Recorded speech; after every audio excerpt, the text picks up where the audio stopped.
Hey everyone, this is Art from WUKAST.com, and thanks for joining us today on the first real official episode of the WUKAST. Hopefully you'll like what you hear today. Please subscribe to us on iTunes. We're a brand new podcast. We don't have any corporate sponsors, but we really want to get the word out. So one way you can do that is subscribe to us on iTunes, share it with your friends, family, via Facebook, Twitter, whatever your favorite social network is. And leave reviews, subscribe, leave reviews. That's what really helps us get in the rankings and get noticed outside of our initial audience. So this is actually really technically our third episode of the WUKAST, but really our first official one since we've got a more clear vision of what WUKAR is. I originally did my first podcast well over a year ago with my friend Kyle Cease. And Kyle is really somebody that helped me a lot in my journey to kind of reinvent myself and really lead the life that I want to live. And so huge thanks to Kyle for helping me with that and for also being there for the first podcast. So if you haven't heard that one, I would definitely go back and check it out because Kyle is a really, really inspirational person, has a great message, and he's extremely funny as well. So check out Kyle and check out that podcast, and I think you'll really like it. But, I just wanted to talk a little bit about WUKAR and what it means to me and why I started it. For me, it's all about controlling your life and living the best life possible. And I've narrowed it down to three things for me that have worked really well that I need to focus on and to change. And that's the mind, your body, and your business. So the guests and the direction that we're taking here with the WUKAST is to kind of find guests and find leaders in those areas that can really help you get to that next level and to really lead the life that you want to live. And I think we've kind of really knocked it out of the park with our first guest. Andrea Cox is really an amazing story and has built herself a great business around her passion and has also changed the direction of her life for the better. And we're going to bring her on and she's going to talk about that. But, she really kind of embodies everything. All three of the pillars are the trinity of WUKAR, if you will, mind, body, and business. So I think she was a really great first guest for us, and we're super appreciative of her taking time out of her schedule to sit down and talk with us. So without further ado, I'm going to bring on Andrea Cox, and you guys are going to learn something today, I hope. Thanks. This is the WUKAR Podcast, dedicated to helping you kick ass in mind, body, and business. And now your hosts, Art O'Connor and Steve Mathis.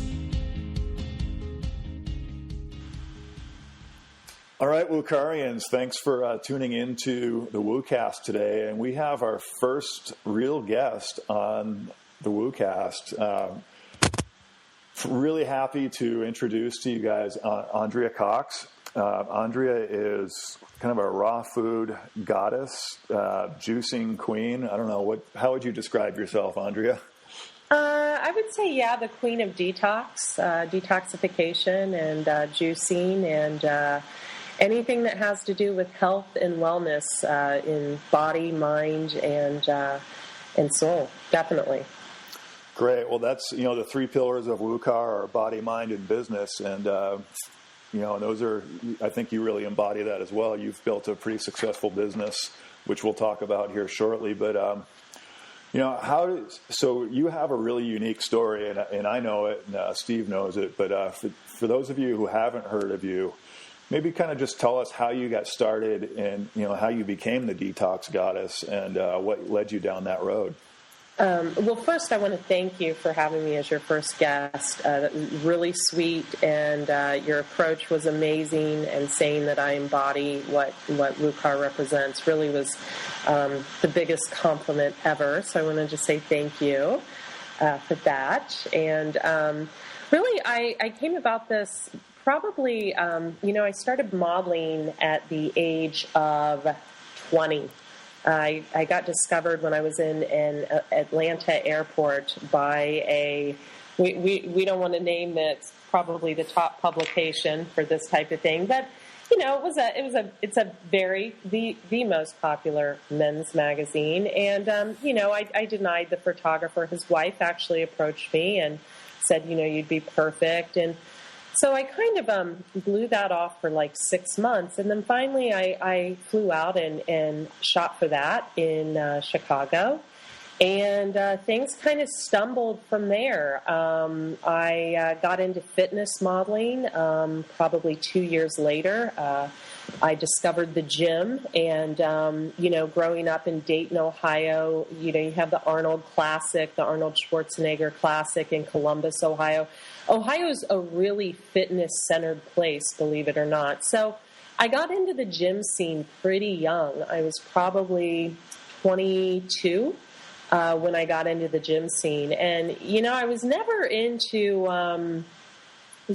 drinking or drugs or anything. I think I had maybe a 3-month stint when I was 20 years old of, getting liquored up like all college kids do. And then I realized I wanted to get healthy, and that was the end of that. So I've always been a really health-oriented person. And in that time working out, I got to meet Lou Ferrigno, and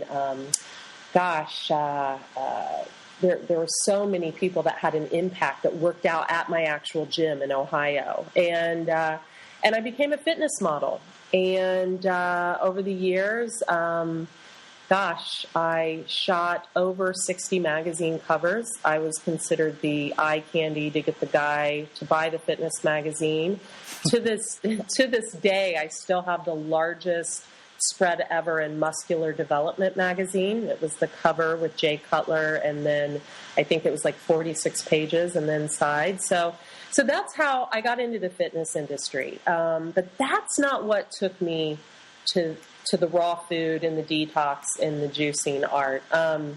That came about a few years later when I was modeling still, and I was doing everything from Saks Fifth Avenue ads to Nordstrom, Neiman Marcus, Marshall Fields, fitness magazines. I was flying away all the time, and I developed a really bad eating disorder called bulimia.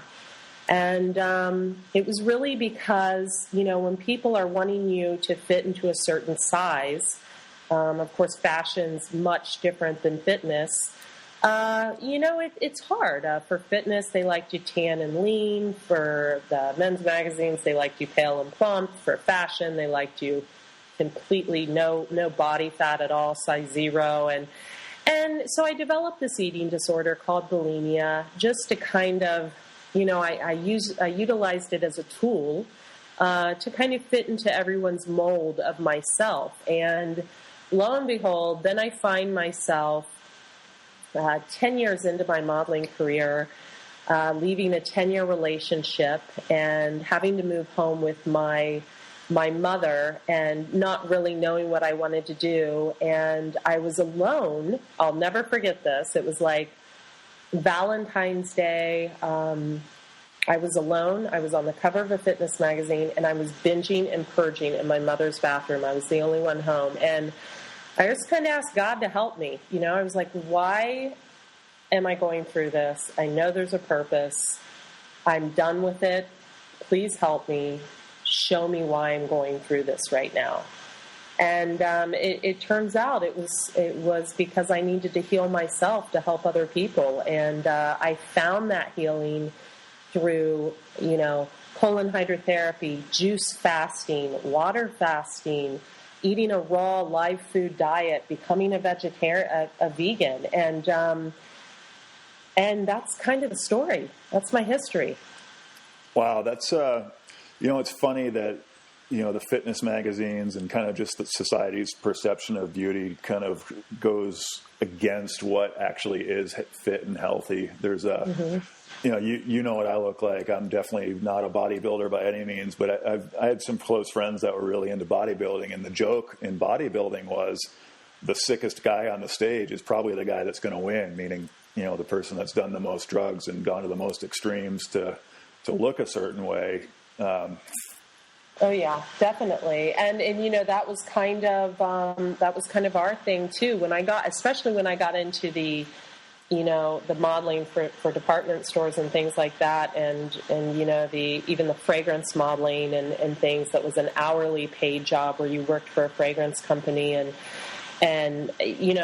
there was such a you wanted to fit in that 0, you wanted to fit in that size 2 or below, and it became really bulimia became a part of my life. It became a coping mechanism. It ruined a relationship. It really controlled my life. So yeah, and it's a shame the pressure that's put on our women these days. I mean, in the airbrushing that goes on, I was airbrushed so much in a fitness magazine one time that my green eyes showed up as brown. And so I mean, there's a lot of airbrushing, even when you're at your best, your perceived best, and you're flawless. There's a lot of airbrushing that goes on. Well, I think the recent Kim Kardashian pictures kind of illustrated the power of the airbrush. Not to throw her under the bus or anything, but it happens. Yeah, I actually like Kim. I like that she has, she's helping women embrace their curves. She's definitely not a size 0 or even a size 8, I don't think, and she's got some pretty large body parts, and it really, I think, maybe the way she's going about it, to each his own. I've definitely went that route myself. But I think, to have a role model with a larger figure is actually a nice thing, or a, bigger build. Yeah, it takes all shapes and sizes for sure. Mm-hmm. Definitely. So when you kind of had your awakening and decided things had to change, where did you turn? Where did you turn for information to kind of clean up your diet and to to actually become healthy, to become the healthy that you were looking a certain way and portraying this image of health, but you really weren't. So how did you turn that around and actually become healthy? I knew nothing. I thought I knew everything because I was eating a high protein, low carb, basically meathead, dead cooked diet that so many people do today. So many people, they're low carbonate, they're paleo, they're this, they're that, and they're really like, yeah, this is the way to go. No, it's a way to age yourself really quick. I mean, I look at pictures of myself now compared to 10 years ago, and I look much younger. And so I actually met a guy that lived in Laguna Beach. He's a little bit older, and he was really into like colonics and wheatgrass and things of that nature. I came out for a visit to Laguna Beach, it was a modeling thing. And by the way, that Valentine's Day was the last time I ever binged and purged, ever. I made a decision right there. I was like, okay, God, I know you have a plan for me. This is it. And so I came out and spent some time in Laguna Beach, and I had my first juice at a little place in Laguna Beach, a little health food store that's no longer there.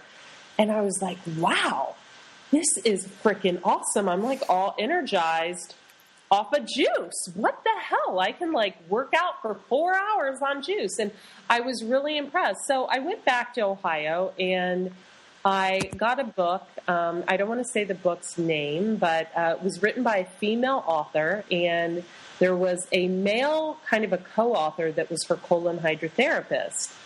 And so long story short, I bought a consult with her, talked to her on the phone, and I knew that I knew more than her just from my recent research of the last 6 months. But I had a feeling from her that her colon hydrotherapist was really where the wealth of knowledge was. So I flew to New York to meet him.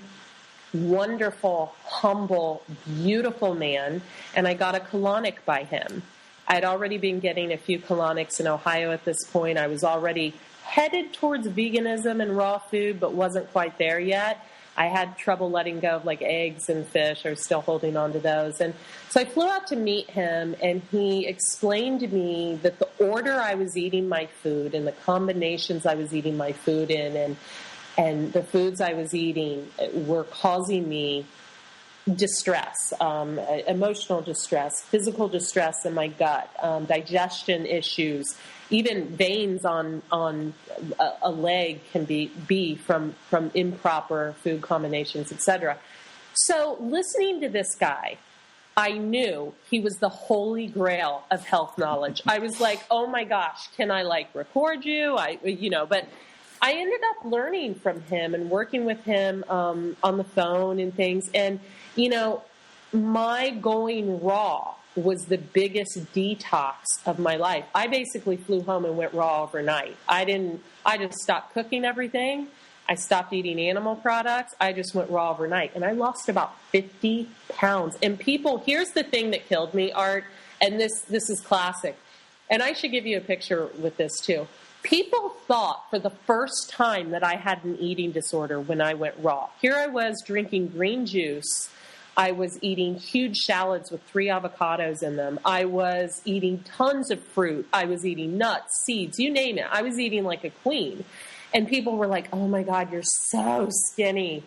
Do you have anorexia? And I thought, no, but for the past 4 years, I've had bulimia, and you never even questioned me because I was, I looked like a fitness model. And so that was a hard time for me. It was it started 5 years of pure isolation. I lived in a great big house in Dayton, Ohio, very small town, my hometown, big 5-bedroom house by myself.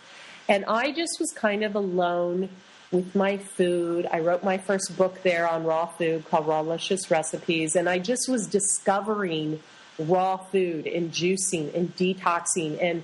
And there were times where, I would go on a juice fast for 60 days. I just wanted to get into who I really was. And it ended up lasting for about 7 years. I got a great job working for the owner of an oil and gasoline company because his wife and daughters were vegan. I was flying on private jets, Citation 10s, flying everywhere. And it was a very kind of glammed up lifestyle. They provided the oil and gasoline fuel for like the Indy 500 and the NHRA races. So, wow.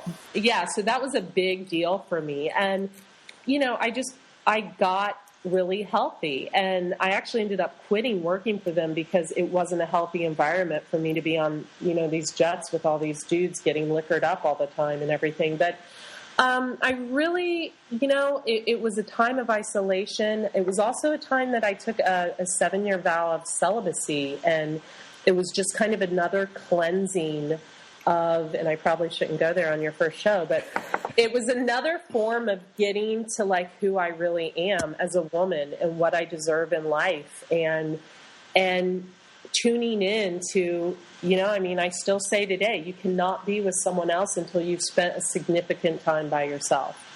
Right. No, that's hugely important, and I love the way you just kind of casually throw out these terms like, I had a colonic, I went celibate for 7 years, went completely raw overnight. Yeah, not on the day's work. I'm kind of an all or nothing person. I'm like an A-type personality. If someone tells me I can't do something, look out. Like, it's going to be done, and it's going to be done better than they've ever seen it done before. And that's the type of person I am. So all or nothing. Well, I'm sorry. I was going to say, when you cleanse your body, the whole celibacy thing, it comes in because it's like a cleansing of your soul. You just want you want to get to like the most real you can possibly get. And at that time for me, it was like, I was this major, and still am, sexual being. But I really wanted to kind of become closer with Source, which for me is God. And I couldn't do that if I was, I had all these guys around. I just couldn't do it. So. Well, that's great that you were able to recognize that and actually act on that. I think that, that obviously shows the strength of your character. But, what I'm really impressed with is, that you went out and did this on your own and self-educated. And, Steve, my co-host, I think he's still on here. Steve, you there? Yeah, I'm here. Yeah. Steve's just trying to take it all in. Steve's been kind of quiet. Enjoying the How long was your bout of celibacy, Steve? I'm just kidding. Yeah. It's a family show. Next time we'll talk. No, but Steve and I actually worked together for a large financial firm. That's how we originally met, and then we kind of lost track of each other for, almost 10 years before we reconnected. But during that time, we kind of went down similar paths, and Steve kind of really transformed his body as well. Because when I wouldn't say you were obese or even really fat, Steve, but you weren't in great shape. I think it's safe to say when I first knew you at Fidelity. Oh yeah, no, not at all, man. I was to give you an idea. There were not just a few mornings that I started with like 2 hot dogs from 7-Eleven. Oh my gosh, I'm dying over here. Yeah, I know. Just to just to give you an idea. So no, not at all. I mean, it's funny because in high school I was not like a great athlete, but you know, I played a lot of basketball and I stayed in pretty decent shape. But the whole time I was, you know, eating a McDonald's and crap like that. And it finally caught up with me. And right about the same time that I was kind of at a low point there is when I spent a few months watching my son in the hospital. And that was kind of my, you know, awakening where I was like, you know, I gotta look at what I'm doing and where I'm headed in life. And that's kind of what really started me down, you know, a similar path food-wise. Yeah, and you know, Steve and I kind of both have similar ideas when it comes to food, in that, you know, we eat clean. I don't necessarily say I follow a diet of any sort, like paleo or vegan, but you know, I don't eat a lot of meat. I don't seek it out, but for me anyway, it's more of a social thing. My you know, when we go out to dinner and things like that, it's, you know, the gym that I train out of, the big thing is to go out for a burger after the hard workout on Friday. And so I'll do, you know, I kind of limit the meat stuff, but really just trying to eat clean has really worked well for me. But I certainly juice a lot. I mean, I have a Blendtec blender that I love. And I'm constantly making salads in that and drinking my salads because really But wait, juice and blending is different. I got to step in. I actually have videos on that. Juicing and blending, 2 totally different paradigms. Okay, well maybe let's touch on that a little bit then. We will. You know, I think people interchange those like I just did a lot. A lot, and there's a huge difference. It's like night and day. Okay, what you know, for the layperson that's looking to get into this, what are the biggest differences between blending and juicing? Well, first of all, there's a huge difference. So we're living in a toxic nightmare. If you're living in the States, you know, chances are you're breathing in chemicals. We've got the GMO foods. I don't want to be a Debbie Downer here. I'm just going to kind of lay it out for you. You know, our government and Monsanto are kind of working together and have control over our food system. Our foods are being sprayed. What's not being sprayed is usually GMO'd. I mean, or both. And you know, people are slathering toxic chemicals on their body when they get out of the shower. Our water has fluoride in it, which is really harmful for the thyroid gland. It's just we're bombarded with chemicals here. So what happens is our body needs a break. And up until about noon, our liver is still detoxing. And so what you have is people getting up and making these big smoothies, and they're throwing chia seeds and bananas and spinach and flax oil and blah, blah, blah. And it's like, wait, your liver is still detoxing until afternoon. I don't even take in anything but lemon water until noon, and I'm running and lifting weights and everything else. And with the juice, it's different. You're juicing. You're taking the fiber out, and you're juicing these vegetables and maybe a little bit of fruit in a juice, not much. You're juicing it, and it's like a blood transfusion. It's in your body and in your bloodstream within 15 minutes. It's like a blood transfusion, and it gives your body a break from digesting. So even if you're only mixing, like, say, chia seeds, spinach, and bananas or something in a blender, still got at least 2.5 hours to digest that. You're juicing 15 minutes to a half an hour digestion time. When the digestion is able to take a rest, the longer you can keep that digestive system resting, the longer the body's in repair mode, heal mode, anti-aging mode, rest mode, cellular repair mode. It's, you know, I can always tell a juicer when I see them on the street. Their skin glows. And it's a product of the juicing. Well, And so, I mean, you and I have talked about this on Facebook chats before about intermittent fasting, and I was first introduced to that by a friend of mine, Mark Twight, who is famous for training the cast of the movie 300. So you say like you're detoxing till noon. Is that dependent on when you go to bed? Or when your last meal was to an extent? It is. Most people, let's be honest, most people are hopefully cutting off their dinner by 8. I certainly hope so. So for me, if I'm cutting my dinner off, like say by 7, and for me it's unconscious. Like I don't even think about food anymore. Like it's a no-brainer to me. This morning woke up, had a colonic, went for a quick run because I had a bunch of appointments. And then before I know it, it's 12:30. I'm like, I'm going to swing by my favorite health food store and get a juice. I had a little carrot, spinach, celery juice, good after you have a colonic to get things moving again. And that was it. I had already had almost a whole gallon of water before that with lemon in it.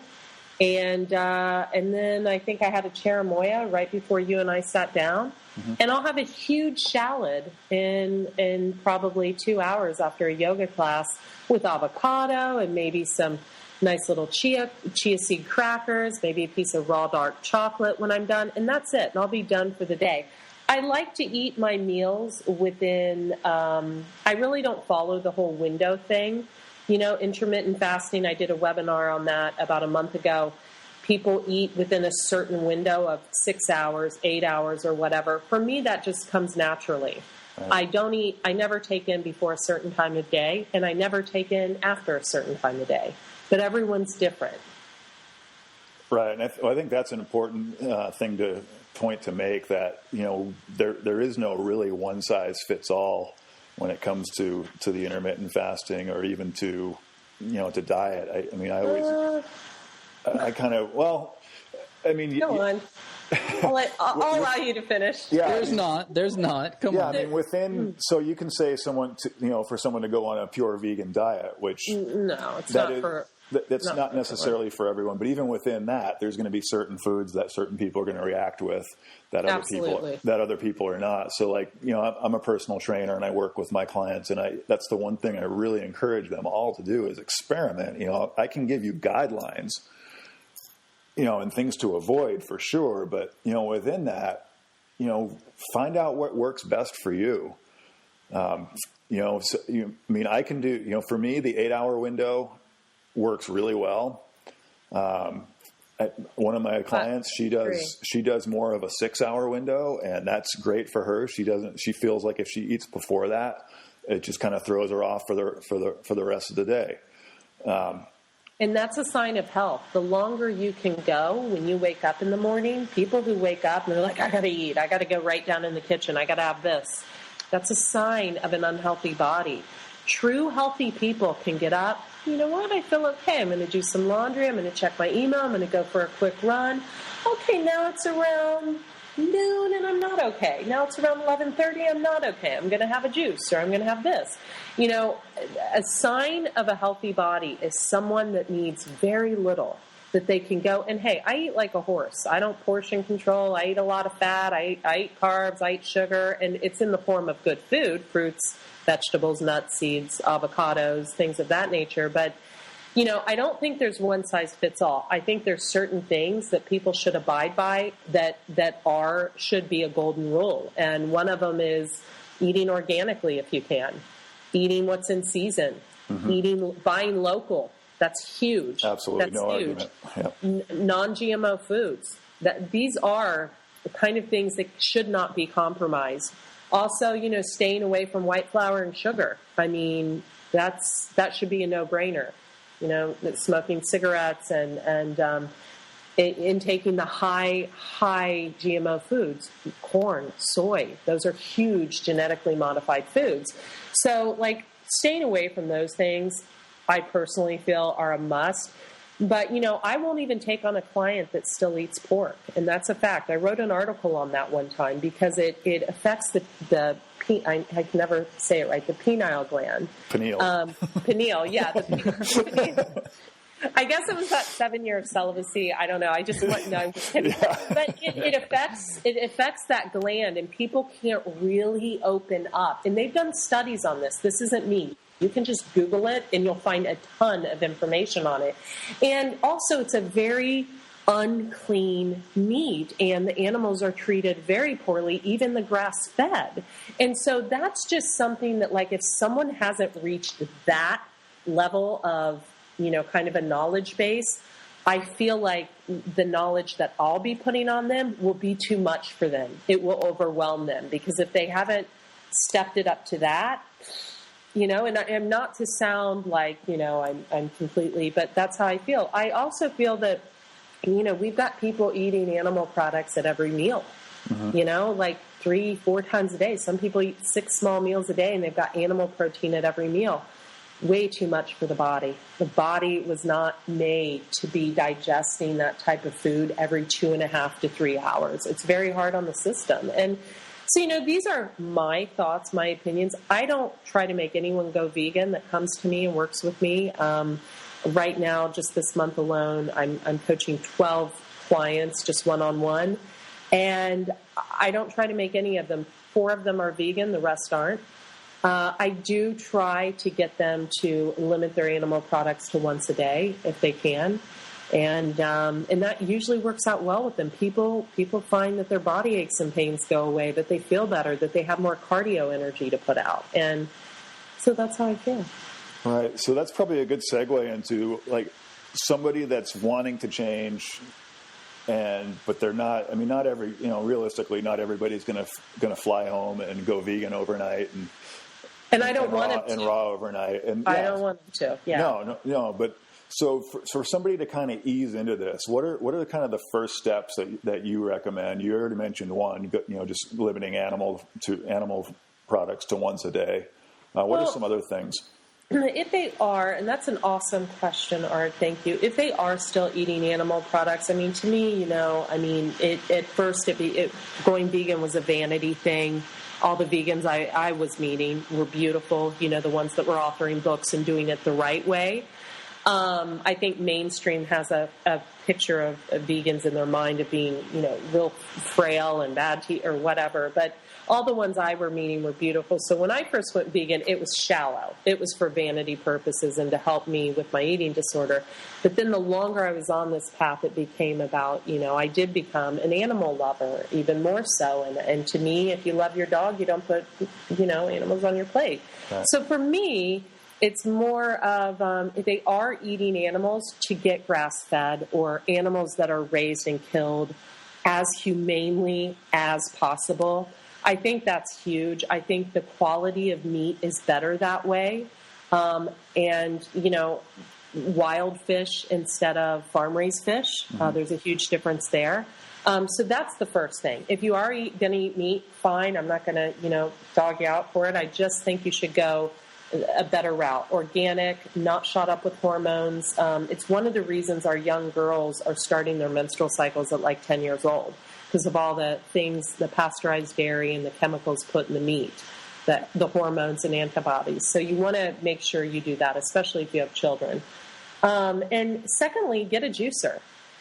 If you decide to go vegan, most vegans are not, a lot of them don't do it right. They're not healthy. They're not juicing. They're not eating enough. And you have to do it right. So replacing that first meal of the day with a big 32-ounce vegetable juice, you can sweeten it up with like a little Granny Smith apple, or even put a couple drops of stevia in it. Mm-hmm. That's a great way to alkalize the body. And if you're eating the rest of the day, you can have a bowl of berries, and then maybe an avocado salad for lunch, and then maybe you have a big salad for dinner with your animal protein at the end of the day. It's a nice way to kind of go raw until dinner, and also to still, if you are eating animal products, to get those animal products, in your diet daily, and give your body the, what you feel it needs from that, and to, kind of get a little more balanced.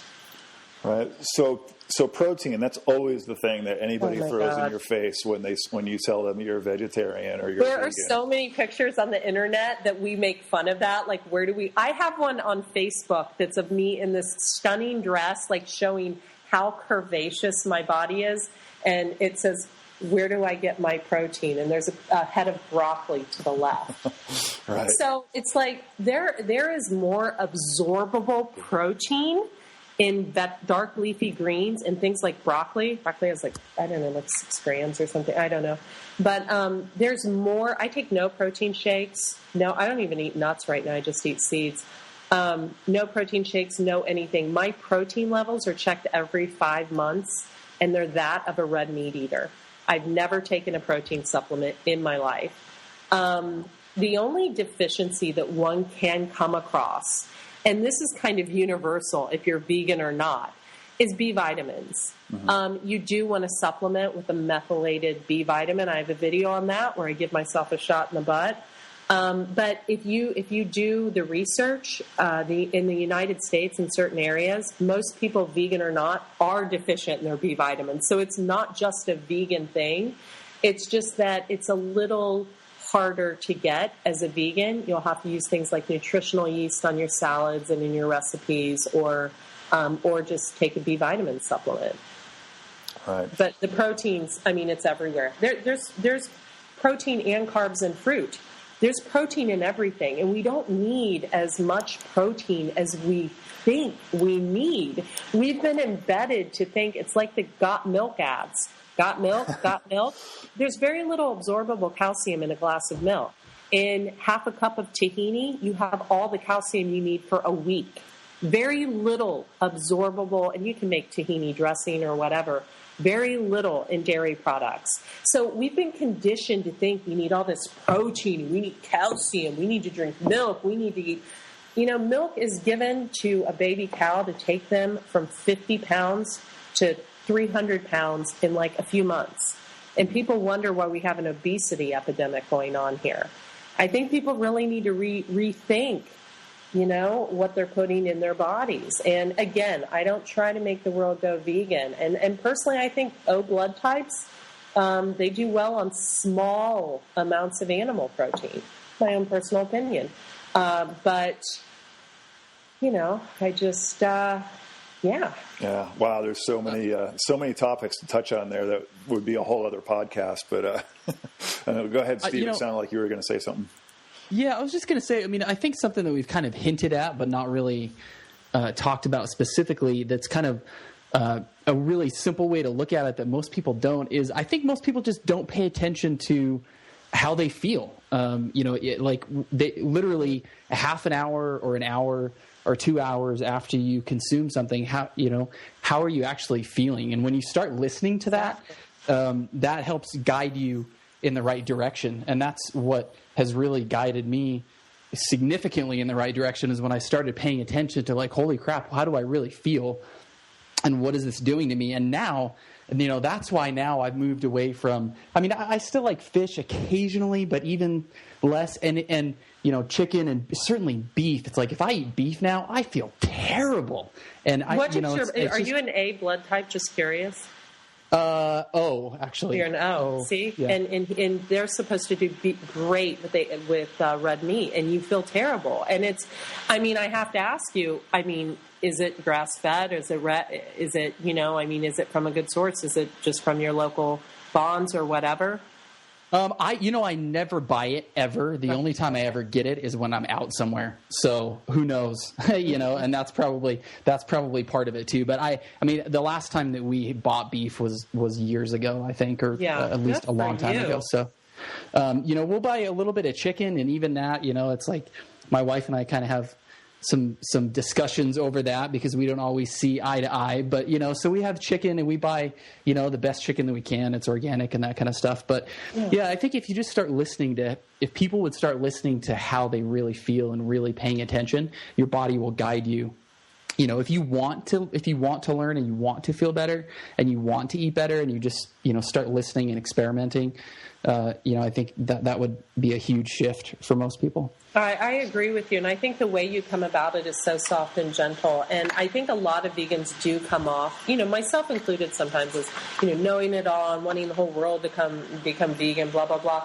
Again, for me, it started out as vanity. And then once I saw, kind of the suffering that goes on, I couldn't bring myself to ever, and for me, it's a taste thing too. I think a lot of people think vegans eat celery sticks and carrot sticks. And I mean, I post pictures on Instagram of raw vegan pizzas, of chocolate mousse. We're talking real chocolate mousse made out of like avocado and raw cacao and coconut oil. And, people never even get to experience some of the beautiful, especially out here in Southern California, fruits like persimmons. They taste like Christmas, and cherimoya, and like there's so many foods you can eat on a vegan way of life. And I agree with you. It is about the way we feel. And notice that energy does not come from food. Have you ever eaten a meal and then had to sit down, or you felt tired, you felt good, and then you ate, and you're like, oh, I feel tired. Energy comes from having no obstruction in the center of your body, meaning your body's not constantly in digestion mode. It has time to digest, 3 hours, 4 hours in between. It has time to move that through your system. Yeah, it's such a huge, so many people, and I certainly used to, I think, vastly underestimate the amount of energy that it takes to digest food. It's massive. And people wonder why they're tired, all the time. And look at where all of your energy is going. I agree. I'm getting a little static on my end. Can you guys hear that? I got that for a minute, but it seems to have gone. One thing I definitely wanted to bring up, we're kind of running long on time here, but Andrea, you're a classic example of somebody that's kind of taken their passion and turned it into a business.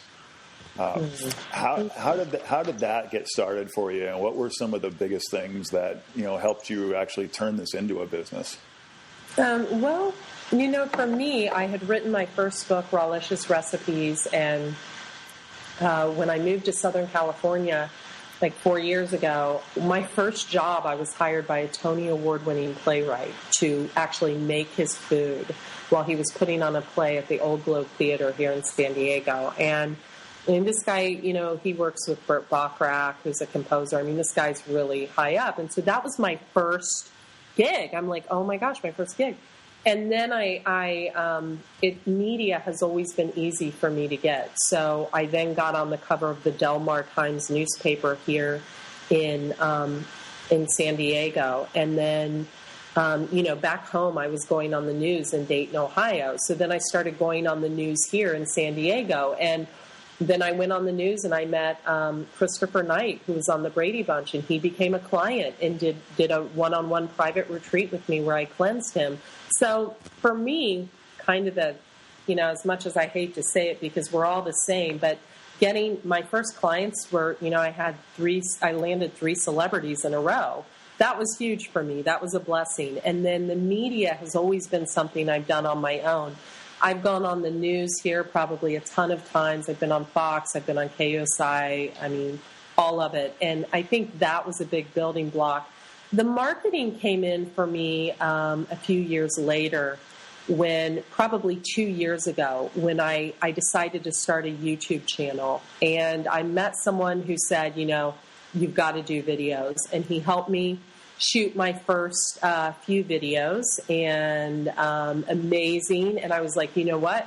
You're right. And so then I shot a YouTube video every day for a year.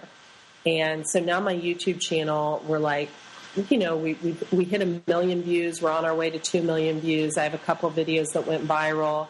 And then it just kind of played over. My Facebook following, I say what's on my mind. And, my personal Facebook page, I've got like 20,000 people on. Then I've got 2 fan pages and a group. And it just grew from there. My business is it's awesome. And I'm constantly looking of new ways to grow and expand. But I think probably the 3 bits of advice I would give to like growing your business. Social media is key, and it can't just be one thing. It can't be just Facebook.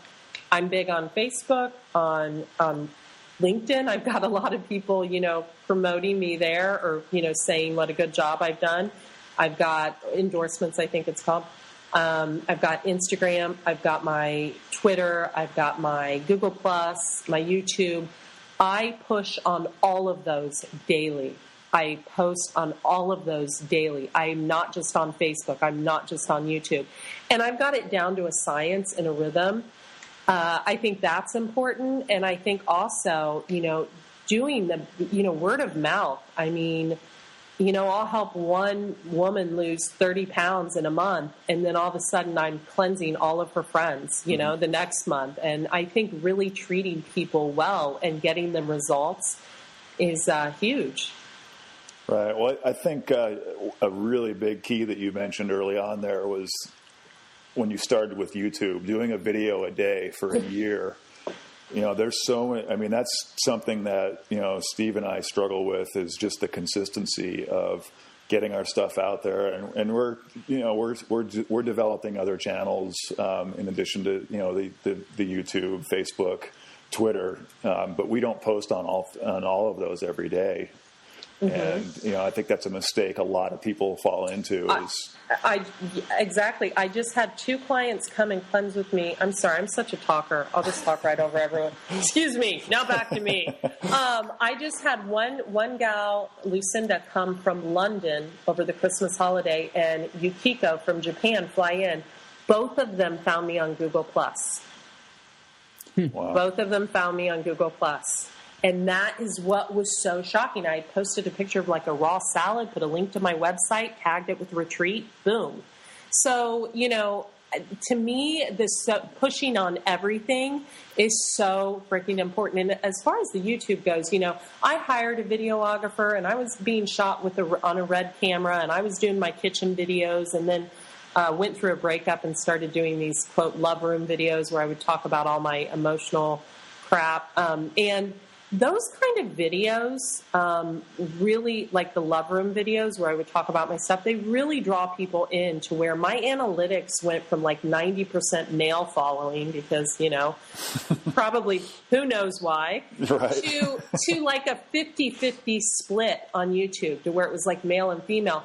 And so those draw people in. But now, I rarely use a professional camera guy. I'm going to have him come next week and shoot some videos for me, but because in the kitchen you need a professional cameraman when I do recipes. But a lot of times I'll open my MacBook. If something's on my mind, I'll shoot a video and I'll put it out there. And people love that. And people love someone who can actually be real and who's not kind of, there's a lot of like copying going. Like there's a lot of people that like just try to be like other people. And I always say, be yourself. People see through that. They see through when you are not authentic. They can see through that from 20 miles away. And so just be yourself, especially on video. If you're trying to just please everyone, never going to work. Just say what's on your mind. Yeah, no, that's great advice. And, and that's the one thing that I've noticed that you do very well is, you have a huge social media presence, but it's so natural and so unforced that it's really interesting to me that you can communicate equally well to men and women because, at first glance, looking at your YouTube videos, it's really easy for people to dismiss you based on your looks and just, but you disarm people so quickly and you get your story out and you establish yourself as an authority very, very naturally and quickly. And you're going to make me cry, Art. That was the sweetest compliment anyone has ever given me, that people could dismiss me quickly, but I dismiss. That's really sweet. Thank you. I appreciate that. Yeah, well, no, you're really, for any aspiring marketers out there, I would strongly urge them to subscribe to your YouTube channel and your newsletters because you do a really good job of just, not forcing it and just making it flow and making it seem natural. Thank you. That's so sweet of you. Thank you. You're welcome. So Yeah, so speaking of that, I guess, so your website, thehealthyhaven.net, that's probably is that the best kind of portal for people to start with, or? Yeah, so I have a YouTube channel. You know what? This is horrible. I don't even know what my YouTube channel is. I've never even, this is bad. I think it's Healthy Haven Net 1 or something on YouTube. You can just Google Andrea Cox YouTube and I show up. And then my Facebook, I'm under Andrea L. Cox. It's kind of hard to friend me, but people can follow my posts. And I also have quite a few fan pages on there, the Healthy Haven fan page on there. And then my two websites are alkalizewithandrea.com. That's my retreat website where people can come out to Southern California or Hawaii, where we're going to start doing retreats up in Kauai and spend 5 days detoxing and getting through all their stuff with me. And then thehealthyhaven.net is home of my digital detox, a great program they can cleanse at home for under $100, and my books and my products and things of that nature. That's awesome, and I'll put everything in the show notes as well. Links to all of your social media, and Yeah. it's such one thing that's great about the age we live in is there's no reason to not have the information you need to move forward. And so anybody that wants to work with you can, obviously, but there's so much information out there for anybody that's wanting to get healthy, and there's a lot of different ways to do it.